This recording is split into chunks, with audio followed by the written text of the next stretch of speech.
அன்புன்னு சொல்லுகிறோம். ஆனால் ஒரு தூரமாக இருந்த கடைக்கு போட்டு கல்லுக்கு கல்லு, மண்ணுக்கு மண்ணு, கண்ணுக்கு கண்ணுமாக இருந்தார். ஏன்னு கேட்டால் தீர்க்கதரிசிகளால் எழுதப்பட்ட ஒன்று நிவர்த்தியாக அந்தவரெல்லாம் பாவம் செய்து மகிமையை அற்று போனாங்க. அவர் எவ்வளோ அன்பு இடத்துல தீர்க்கதரிசிகளுடைய கடைசி எல்லாம் பாவத்தில் தான் இருந்தார். ஆனா இவரோ இன்னும் கடைசியாக என்ன செய்யணும்? ஒரே ஒரு இன்னும் இல்லை பின்னும் இல்லை, குமாரனை அனுப்பியாக என்ன செய்யணும்? உங்களை என்னையும் பாவத்தில் விடுதலையாக்கி அன்பின் சாயல் நமக்குள்ளே காணும். அப்ப அந்த அன்பு நம்ம பெற்றிருக்கிறோமா? அந்த அன்பு பெற்றிருக்கிறோம் என்றால் கிறிஸ்துவை கொடுப்பது அன்பு. தனக்குள்ளே இருக்கிறது கொடுப்பது. தனக்குள்ள அதை பார்க்காதே பிறர்களுக்கு நோக்கணும். கிறிஸ்து வந்த நோக்கம் இது பிறருக்காக. அந்த தன்மை நமக்கு பிறரை நோக்குவனாக அது மிகவும் அவசியமானது.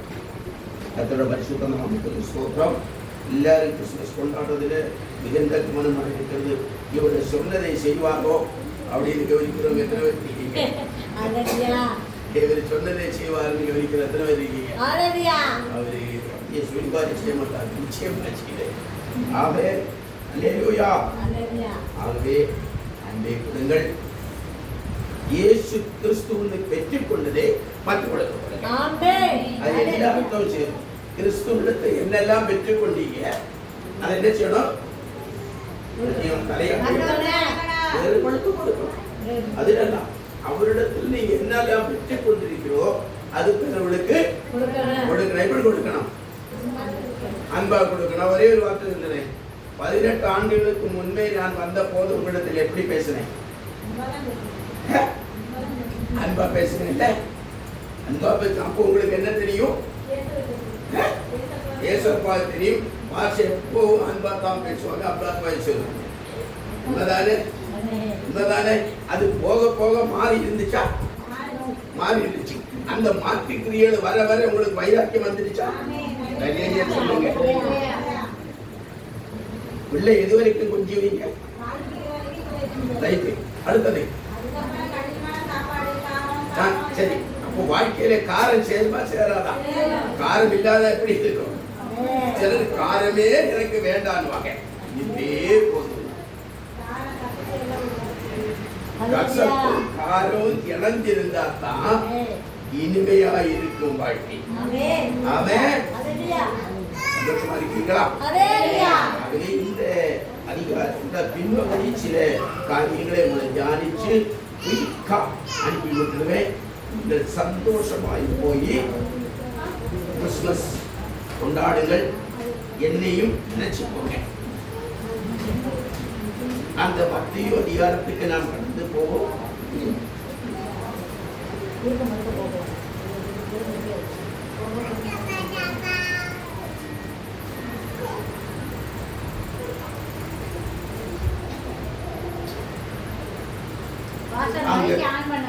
பதினாலாம் வசனத்தோட வாசிக்க. 2ஆம் அதிகாரம் 14ஆம் வசனம்.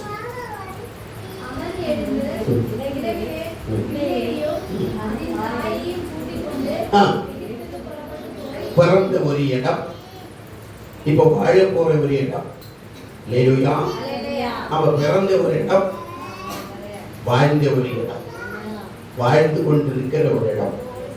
அல்லேலூயா. அது என்னது தெரியுமா? தேவ சித்தம் நிறைவேறணும்னா நினைச்சணும். ஒரு மாற்று வாழ்க்கை அவர்கள் இருக்கிறது போல நமக்கு நினைச்சணும் இருக்கிறது. அல்லேலூயா. ஒரு இரவிலே கடந்த ஒன்று இருந்துச்சு. இயேசுவோட பிறப்பிலிருந்து மரணம் வரைக்கும் அவருக்கு என்ன இருந்தது? போராட்டம் இருந்தது. நம்மளையும் இயேசுவோடு கூட வாழ்கிற வாழ்க்கையிலே எல்லா பகுதியிலும் போராட்டம் இருக்கும். ஆனால் யாரை நம்ம பார்க்கணும்? இயேசுவை பார்க்கணும். இங்க பாருங்களே, 2ஆம் அதிகார மதத்திலே ஏரோதுடைய காலத்து. அல்லேலூயா. எந்த காலத்து? காலத்திலே. அப்போ ஒரு காலம் அங்க வச்சிருக்கிறது. அங்க சொல்லப்படுகிறது ஒரு வசனத்தை வாசியுங்கள். நாட்களில் யூதேயாவில் உள்ள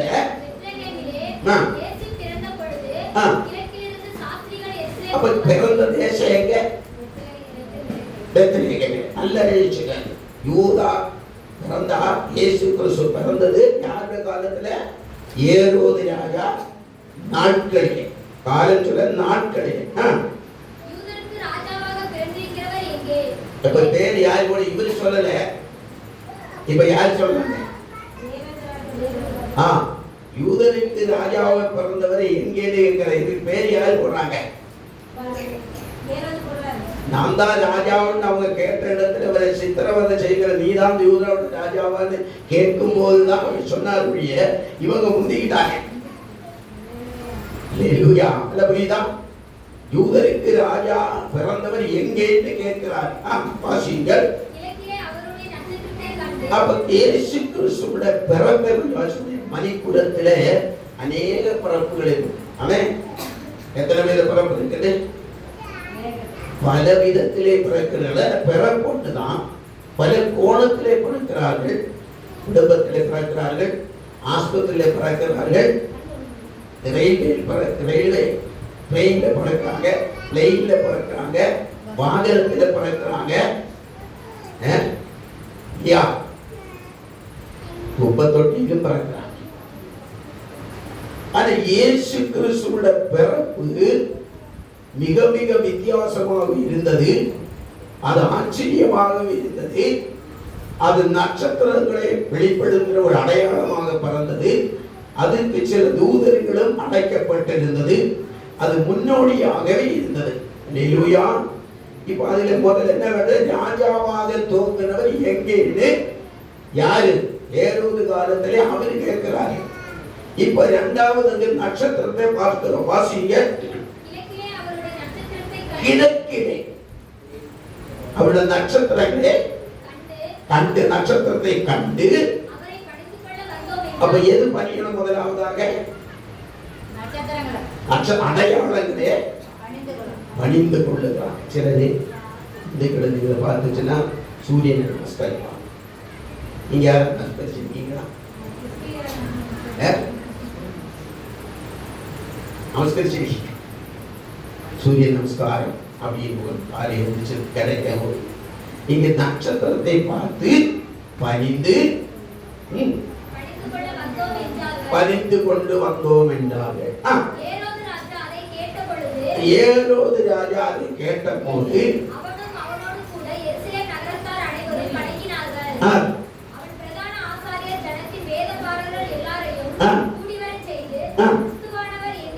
இப்ப பாருங்க, இவருக்கு எப்படி தெரியும் ராஜாவன்னு சொல்லிட்டாங்க?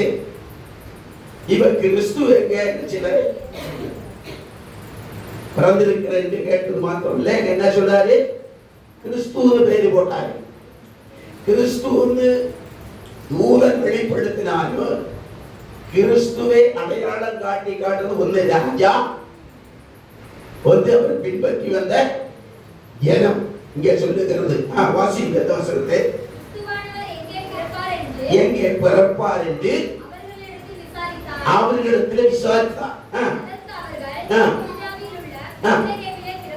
அந்த பெத்லகேமுக்கு ஒரு சரித்திரம் இருக்கு தெரியுமா?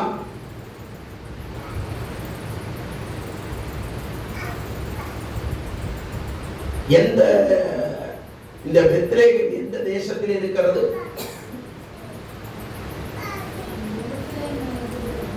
இஸ்ரேல் தேசத்திலே எருசலேம் பகுதியிலே இந்த தேசம் இருக்கிறது.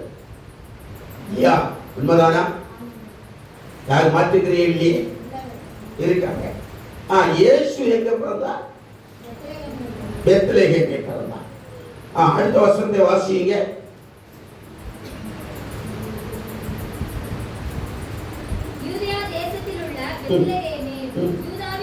அப்ப எந்த தேசமா இருந்தது? யூதேயா தேசமா இருந்தது. பெத்லகேமிற்கு பிறந்தார். யூதாவின் பிரபுக்களில் சிறியதல்ல, என் ஜனமாகிய இஸ்ரவேலை ஆளும் பிரபு உன்னிடத்திலிருந்து புறப்படுவார் என்று தீர்க்கதரிசியினால் எழுதப்பட்டிருக்கிறது என்றார்கள். அப்ப எதனால் நடக்க வேண்டும்? தரிசனம் நிறைவேறும். ஹல்லேலூயா. தேவ மகிமை தீர்க்க தரிசனத்தை குறித்து தான் நான் நினைச்சது. கடந்த மாதம் முழுவதும் ஏசாயா தீர்க்கதரிசியில 7, 9, 11 இவ்விதமாய் பேசிக்கொண்டு இதில் அடையாளம் நிறைய இடங்களை இயேசு கிறிஸ்துவை குறித்து பரப்பு எசேக்கியாவில் இருக்கிறது, மல்கியா இருக்கிறது. இப்படி தொடர்ந்து போனால் ஏசாயா மாத்திரமல்ல, ஓசியா இருக்கிறது, அபாக்குக்கில் இருக்கிறது. விதமாய் கொண்டு போனாலும் இயேசு கிறிஸ்து மனிதன் யாரும் திரும்புறபடியாக இயேசு கிறிஸ்து பிறந்தார். அல்லேலூயா. அவருடைய தோற்றங்களுக்கு வித்தியாசமாக இயேசுவோட பிறப்பு இருந்தது, வளர்ப்பும் இருந்தது. ஒரு வளர்ந்து வந்த கலாச்சாரம் அப்படித்தான் இருந்தது. ஆகவே இங்க சொல்லப்படுகிறது, லூக்கா 2ஆம் அதிகாரத்துக்கு போவோம், சீக்கிரமாக முடிப்போம். லூக்கா 2ஆம் அதிகாரம் தீர்க்கதரிசினால் எழுதப்பட்டதை நாம் விளக்கி சொல்லி நாம் அதை கனம் பண்ணுகிறவனாக காணப்படும். 2ஆம் அதிகாரம்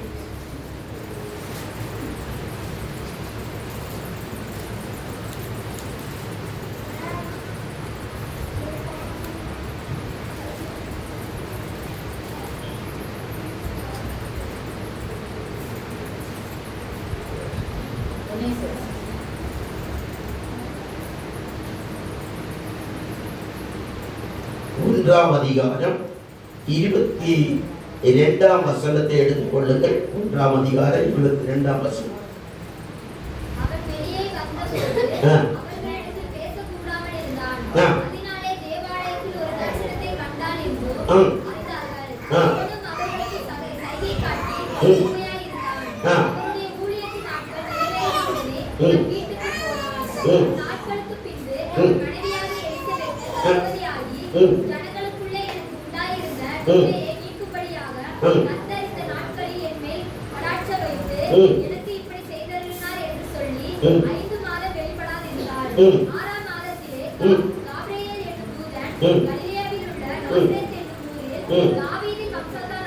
இப்ப எந்த வம்சம்?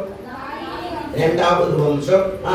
தாவீதின் வம்சத்தானாகிய யோசேப்பு என்கிற நாமமுள்ள புருஷனுக்கு நியமிக்கப்பட்டிருந்த கன்னியினிடத்திற்கு தேவனாலே அனுப்பப்பட்டான். அந்த கன்னியின் பெயர் மரியாள்.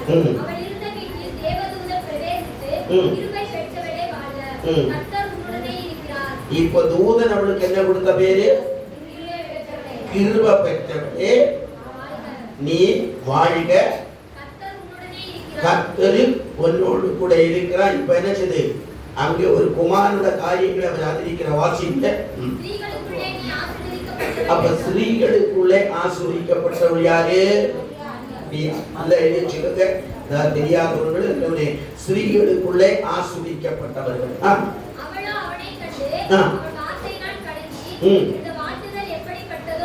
ஆச்சரியமா இருக்கும் இல்ல? ஒரு கன்னியஸ்ரீ கர்ப்பமாயி ஒரு குமாரனை பிரசவிக்கணும்னா ஆச்சரியமா இருக்குமா, பயமா இருக்குமா? ஒரு பயம் இருக்கும், ஒரு ஆச்சரியம் இருக்கும், ஒரு கேவலம் இருக்கும் இல்லையா? மூணு இருக்கும், ஒண்ணு மாத்திரம் இருக்காது.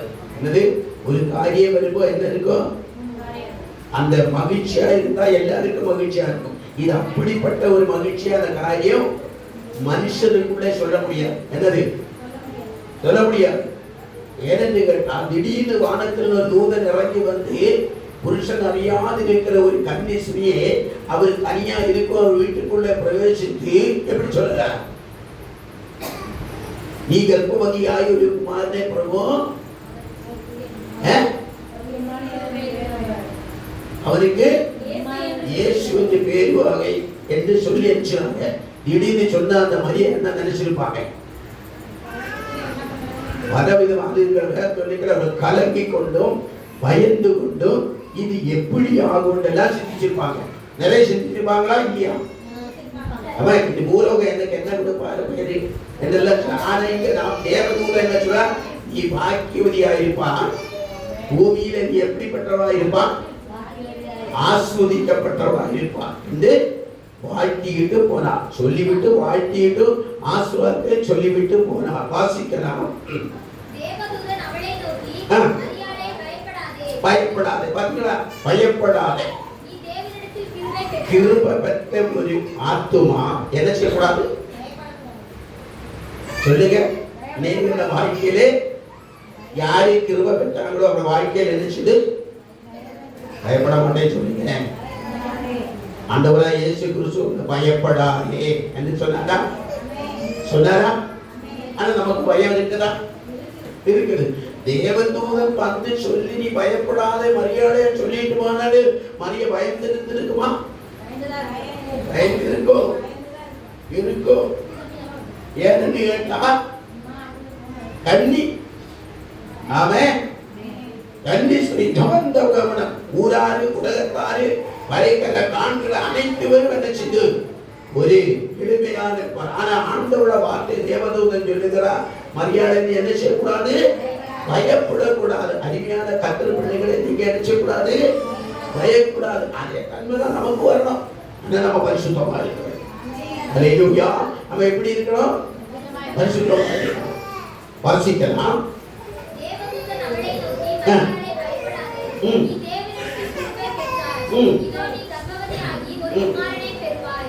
அவருக்கு இயேசு என்று பெயரிடுவாயாக. அவர் பெரியவராய் இருப்பார். உன்னதமானவருடைய குமாரன் எனப்படுவார். கர்த்தராகிய தேவன் அவருடைய பிதாவாகிய தாவீதின் சிங்காசனத்தை அவருக்கு கொடுப்பார். எப்படி பாத்தீங்களா? இப்ப யாருடைய சிங்காசனம் பிடிக்கிறாரு? தாவீதோட சிங்காசனம். போன வார செய்தியில எங்க பிடிச்ச? தாவீதோட அடிவேரிலிருந்து ஒரு துளி துளைத்து மறுபடியும் போட்ட வெளிப்படுத்துறேன்னு சொல்லுது. அவருடைய சிங்காசனத்துல வீற்றிருக்கிறவர். அல்லேலூயா. சின்ன ஒவ்வொரு பகுதியிலே நம்ம சுற்றி காட்டு வந்தோம். இது புதிய ஏற்பாடுல இங்க சொல்லிருக்கான். தாவீதுல அவருக்கு கொடுப்பார். வாசிங்க. அப்ப எங்களை யாக்கோபின் குடும்பத்தாரே என்றென்றைக்கும் அரசாளுவான். என்னடா தாவீதுடைய சிங்காசனத்தில் உட்காருவான். யாக்கோபின் குடும்பத்திலே அரசாளுவன்னு சொன்னா கோத்திர பிதாக்களுக்கு தேவன் கொடுத்த வாக்குறுதி. கோத்திர பிதாக்களுக்கு தேவன் கொடுத்த வாக்குறுதி இங்க அரசாளுவார். அல்லேலூயா. அதுக்கு தெளிவாக நான் உங்களுக்கு சொல்லி முடிக்க விரும்புகிறேன். அதில் வாசிக்கிறோம் 2ஆம் அதிகாரத்துல நல்லா எழுதி வச்சுக்கிறது. ஏன்டா இந்த வாக்கு தத்தங்கள் நான் முதல்ல சொன்னேன் தீர்க்க தரிசனம் நிறைவேற வேண்டி இருந்தது. நான் என்ன மத்தேயு 2ஆம் அதிகாரத்துல நிறைவேறிட்டு வாசிச்சோம். அவர்களை யாத்திரை அடிச்சது கடந்து போனான்னு வாசித்தோம். இங்கே நாம் வாசிக்கிறோம் 2ஆம் அதிகாரத்துல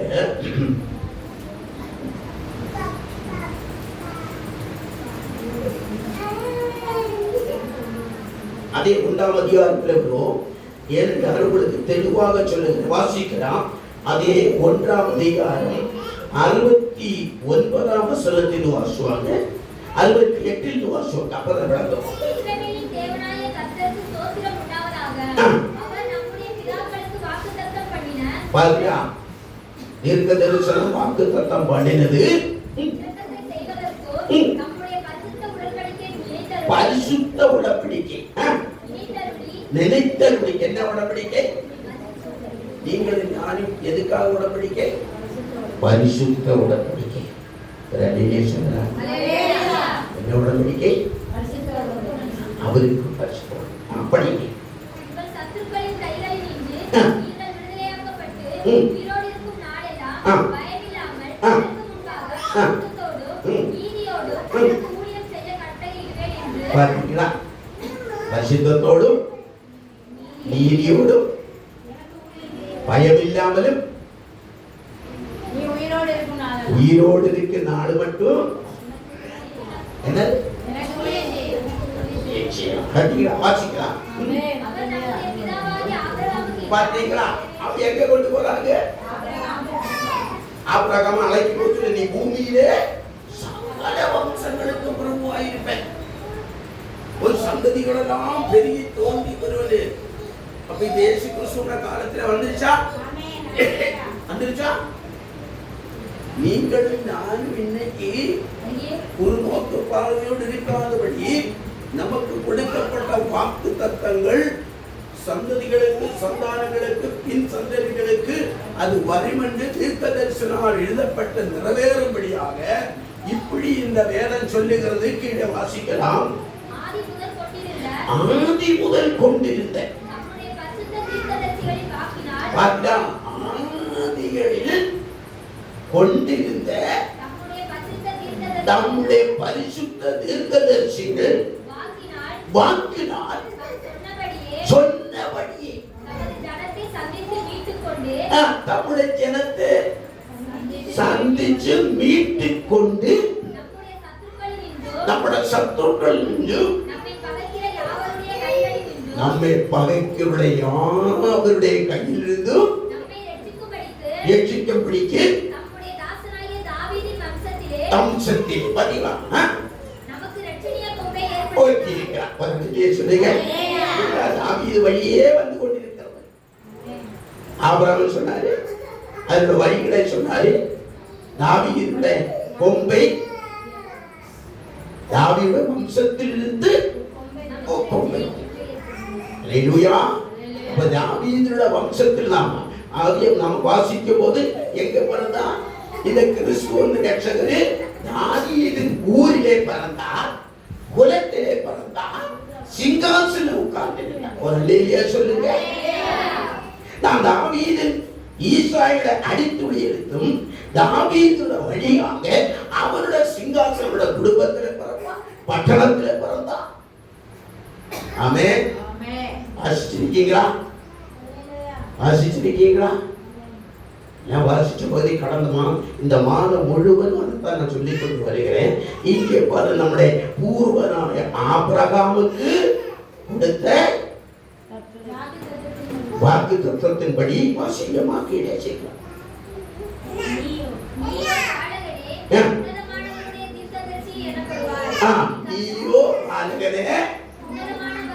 உன்னதமானவருடைய தீர்க்கதரிசி என்னப்படுவான். கர்த்தருடைய வழிகளை ஆயத்தப்படுத்தவும் நம்முடைய தேவனுடைய இரக்கத்தின் உருக்கத்தினாலே பாவ மன்னிப்பாக. ரெண்டாவது பயப்படாத, என்ன இருந்துச்சு? பாவ மன்னிப்பு. இயேசுவோட பிரதான நோக்கம் இருந்து பாவ மன்னிப்பு ஆகிய ரட்சிப்பு, பாவ மன்னிப்பாகிய ரட்சிப்பு. நடந்து போவான். கல்லுடைய ஜனத்துக்கு முன்பே நடந்து போவான். அந்தகாரத்திலும் மரண இருளிலும் வெளிச்சத்தை தட்டி கத்தரிக்க மகிமை செலுத்துவோம். நாம் அந்தரங்கத்திலிருந்து இருளிலே நடந்தவர்களுக்கும் எனக்கு வெளிச்சம் கொடுக்க, நடந்து போகிறது மாத்திரமல்ல வெளிச்சம் கொடுக்க. வாசியுங்கள். நம்முடைய காரியம் எல்லாரையும் பிடிக்கிறாங்க. நம்முடைய வருக வச்சீங்களா? நம்முடைய பூர்வமாரே, நம்முடைய தீர்க்கதரிசிகளே, தீர்க்கதரிசிகளா எழுதப்பட்டது நம்முடைய ஆபிரகாமே, நம்முடைய தாவீது வம்சத்தை. தாவீது வம்சத்தில் கொம்பு சிங்காசனம் வந்திருக்கா வரலையா? வந்திருக்கு. கேட்கவே வாசியுங்கள். நம்முடைய கால் எப்படி போகணும்?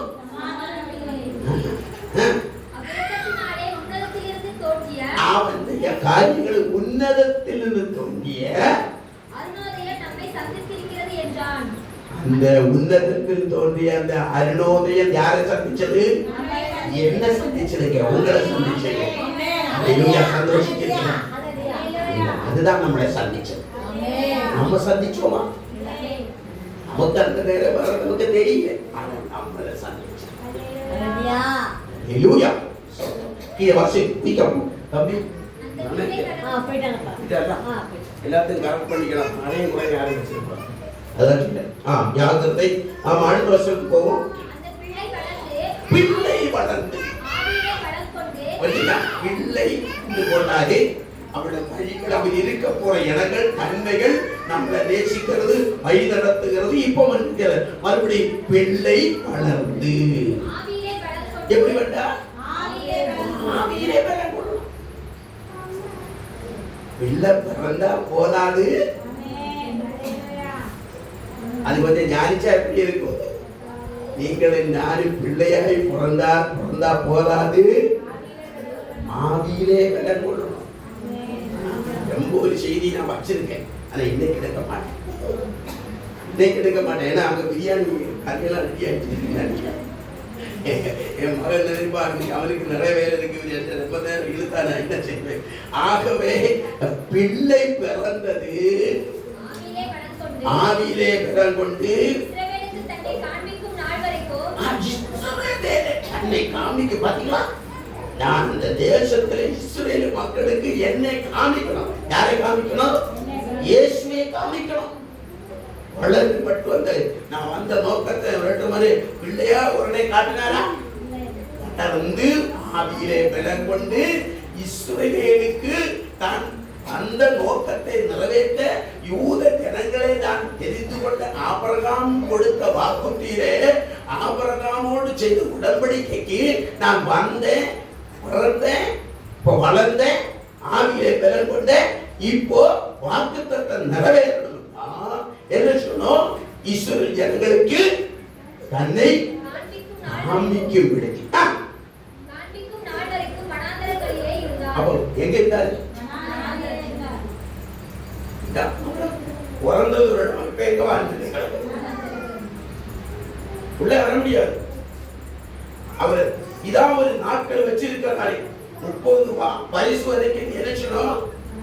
வனாந்தரத்துக்குள்ள இருந்து வேலை வந்தோடனே உள்ள அமைத்தார். உள்ளே வந்து இவருடைய தேவ சித்தங்களை நிறைவேறும் ஆலயங்களிலே, ஊழியங்களிலே, கடற்கரைகளிலே, வனாந்திரத்திலே, மேடுகளை, பள்ளங்கள் எல்லாம் சுற்றி திரிய ஆரம்பிச்சார்.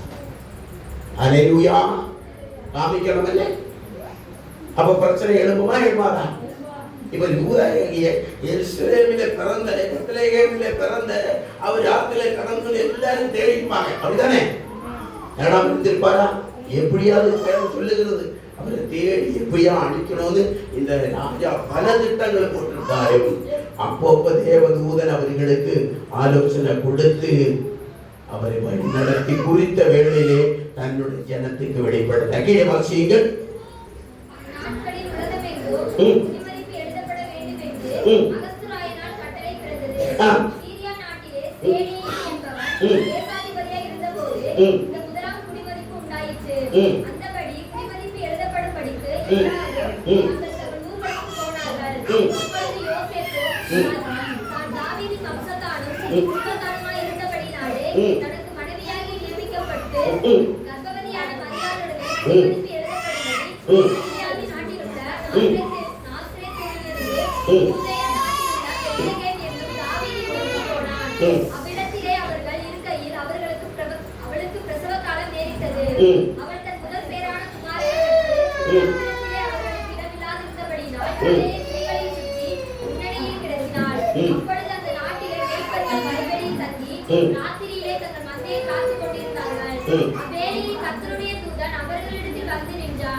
இப்ப எல்லா ஜனத்துக்கும் இஸ்ரவேலுக்கு வெளிப்படுத்துன்னு சொல்லிட்டு இப்ப எங்க சொல்றாரு? இஸ்ரவேல் ஜனங்களுக்கு மாத்திரமா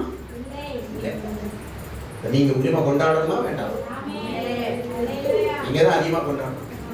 ஏன்னா அவரை காமிச்சிட்டாரு, ஆனா அவர் ஏற்றுக்கொண்டாரு. நீ ஏற்றுக்கொண்டீங்க, நான் ஏற்றுக்கொண்டேன். இப்ப அந்த வசனம் நல்லா வாசிங்க. பயப்படாத,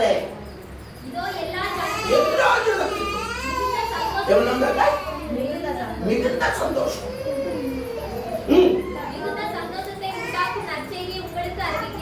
என்ன செய்தி? அப்ப நீங்கள் என்ன செய்தி அறிவிக்கணும்? நற்செய்தி அறிவிக்கணும். நீங்க என்ன செய்தி அறிவிச்சாலும் இந்த செய்தி அறிவிக்கலாம் ஒரு எழுப்புதல் வராது. அப்படிதானே? வேற எந்த காலத்துல இருக்கு, காதல் இருக்கு, மூக்கில் இருக்கு, வீடு இருக்கு, சொத்து இருக்கு, சோகம் இருக்கு, காரம் கார் இருக்கு, பெங்கால் இருக்கு, ஆடம்பரம் இருக்கு, ஆடுவோம் பாடுவோம் எல்லாம் சொல்லிவிட்டாரு. இந்த நற்செய்தி அறிவித்தா உங்க வாய் வார்த்தை பொன்னாரமா. இயேசு பிறந்தார் உள்ளமதில் அது எங்கு சாட்டுவோம்.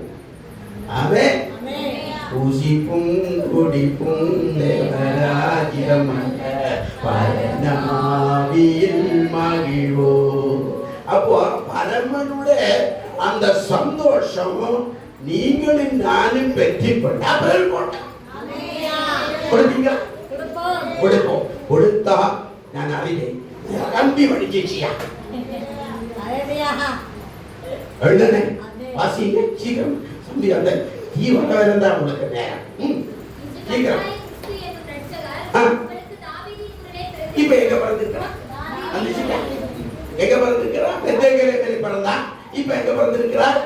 தாவீதின் ஊரிலே பிறந்த. எல்லாம் அந்த தாவீதை சுற்றி சுற்றி தான் வர. இவ்வளவு ஒரு மேன்மை. இப்ப உங்க குடும்பத்திலே வச்சு உங்க குடும்பத்திலே சுற்றி சுற்றி வர நான் உங்களுக்கு எப்படி இருக்கும்? எப்படி இருக்கும்? என் குடும்பத்தில் அப்ப இது தோண்டிச்சு, என் குடும்பத்தில் தான் இங்கோடு வந்துச்சு, என் வம்சத்தில் தான் இப்படி வந்துச்சு, இப்படிதான் பெருகிட்டே போனா அந்த தலைமை மறக்கா. தேவன் கொடுத்த தீர்க்கதரிசனமான வார்த்தைகள் மறவா. ஹல்லேலூயா. வாசி. இந்த கர்த்தராகிய கிறிஸ்து என்னும் இரட்சகர் உங்களுக்கு தாவீதின் ஊரிலே பிறந்திருக்கிறார். பிள்ளையை துணிகளில் சுற்றி முன்னணியில் கிடந்திருக்க காண்பீர்கள். இதுவே உங்களுக்கு அடையாளம். ஒரு அடையாளம். நட்சத்திரத்தை காட்டினாங்க, துணியிலே சுத்தி கிடந்திருக்கிறாங்க, தாவீதின் ஊரிலே பிறந்திருக்காங்க. இதெல்லாம் என்னது? அடையாளம். உங்க வீட்டுல எங்க வீட்டுல என்ன அடையாளம் வைப்பாங்க? என்ன அடையாளம் வைப்பாங்க? ஆனா இயேசுவோட பிறப்புக்கு கிமு கிபி 2000 எல்லாவற்றையும் திருப்பி தலைகீழாக மாற்றுவதற்கு ஒரு பிறப்பாய் இயேசு பிறந்தார். அல்லேலூயா. மனுக்குலத்தை அப்படியே கவர்ந்து கொள்ளும்படியாக ஒரு பிறப்பாக இயேசுவுடைய அடையாளங்களை இதெல்லாம் சுட்டி காட்டுகிறோம். வாசிங்களே.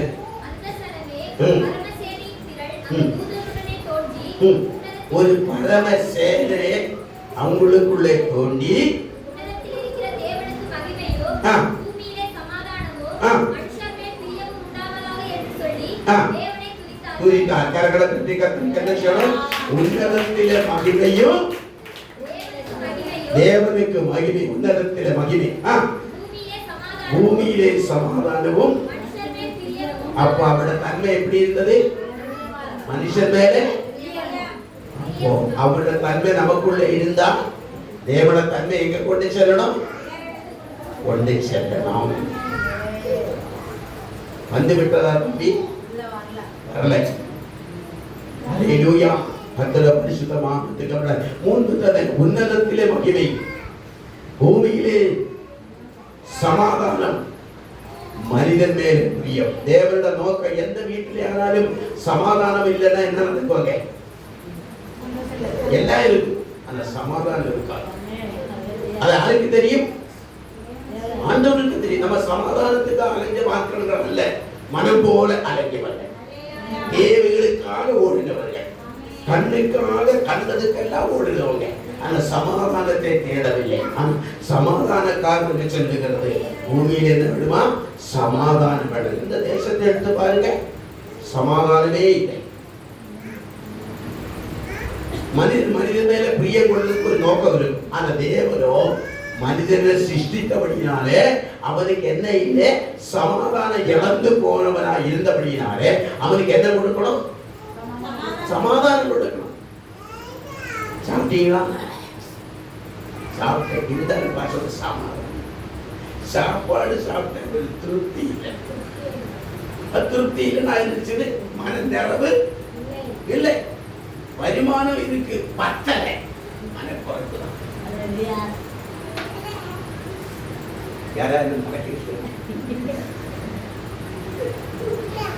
எல்லாம் இருக்கு, இருந்தாலும் என்ன இல்லை? அதனால ஆண்டவர் சொல்ல தன்மை எப்படிப்பட்டது?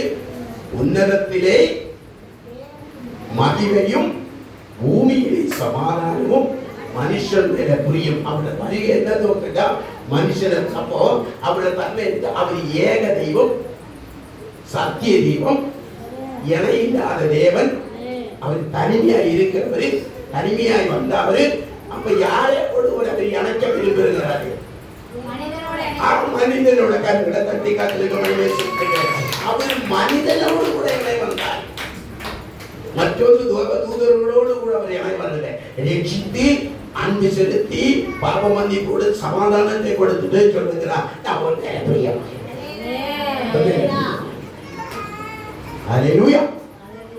ஆகவே தேவ ஜனமே, ஆண்டவரை துதிக்கிற மக்கள், ஆண்டவரை நாம சொல்லுகிற நீங்கள் ஆண்டவரை இந்த 3 காரியம் வச்சு இன்னும் கர்த்தரை மகிமைப்படுத்தணும். தேவனுக்கு மகிமை உண்டாகணும்னா நினைச்சணும். அவரை மகிமைப்படுத்த நமக்குள்ள என்ன இருக்கணும்? சமாதானம் இருக்கணும். அவர் நமக்குள்ள இருக்கணும். என்றால் அவர் என்ன செய்வது?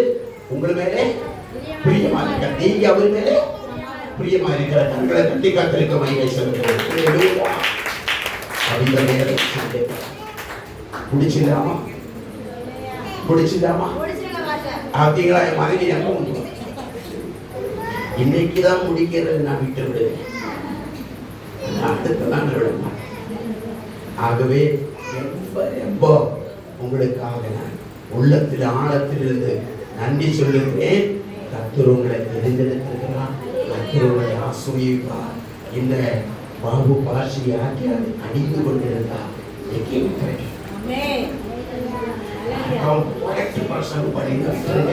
தெரியுமா? அந்த சமாதானக்கான இழந்து போகிற எந்த செயலும் உங்களுக்குள்ள கொடுத்து இருக்கக்கூடாது. அதனால்தான் கிடைக்கும். ஆகவே தேவன் எப்படிப்பட்டா இருக்கிறான்? அன்பா இருக்கிறான், பிரியமா இருக்கிறான், சமாதானமா இருக்கிறான். அவரின் மகிமை உங்களிடத்தில் நம்ம கேட்கிறான். உங்களுக்கு அவர் என்ன கேட்கிறான்? மகிமை. அவருக்கு மகிமை உண்டாகும். ஒரு மனிதன் திருப்பி ஆண்டவருக்குள்ளே வரும்போது, அன்பு செலுத்தும் போது, மனித வேலை கட்டிருக்கிறாரு, பிரியமாயிருக்க. கண்களை மூடி உங்களை அடுத்த சொத்துக்களை என்னெல்லாம் உங்க வீடுகளில் வச்சிருக்கீங்களோ, ப்ரோக்ராம் வச்சிருக்கீங்களோ, ஆடி பாடுங்களோ, நான் சந்தோஷப்படுகிறோம். கிறிஸ்துமஸ் கொண்டாடுங்க. அடுத்த செவ்வாய்க்கிழமை நைட்டு 8:30 மணிக்கு இங்க வாங்க. அன்னைக்கு வசனம் சொல்லாத ஆயத்தப்படுத்தி வாங்க. பாட்டு பாடுறவங்க வாங்க, டான்ஸ் ஆடுறவங்க வாங்க, நாடகம் ஆடுறவங்க வாங்க. எல்லாத்துக்கும் எனக்கு நேரத்தை வந்து ஒத்துழைங்க. அன்னைக்கு ஆராதனை என்ன இருக்கிறது? பந்தி இருக்கிறது.